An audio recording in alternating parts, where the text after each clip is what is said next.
आईच्या हातचं आमच्या आवडीचं.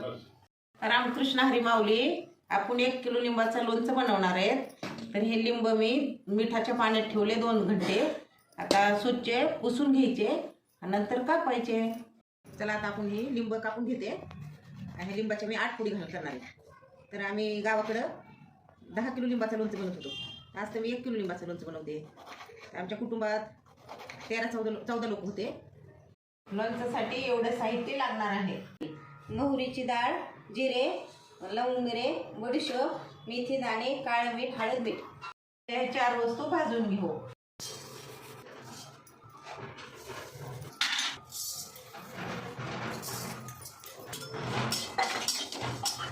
चार वस्तू 2-2 चमचे घेतले आहेत. ती भाजून मसाला तयार करते.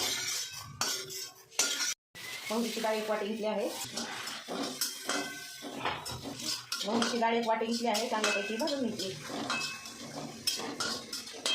आपली आता ही डाळ भाजून झाली. आपण 1 वाटी लोणच्यासाठी मीठ भाजून घेऊ, कारण की लोणच्याला बुरशी येत नाही. भाजून झाले. आपण काढून घेऊ.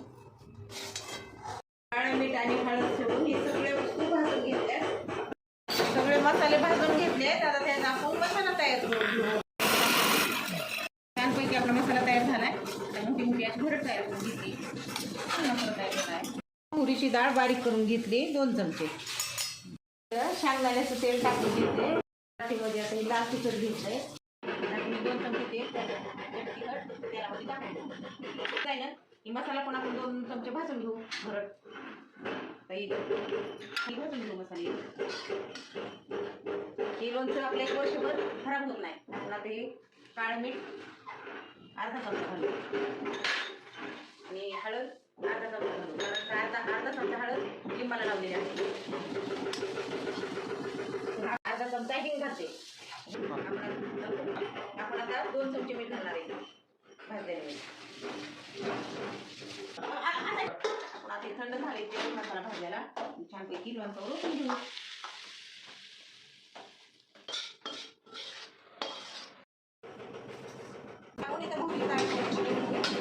बहुगुणी लिंबाचा चटकदार लोणचं तयार झाला आहे.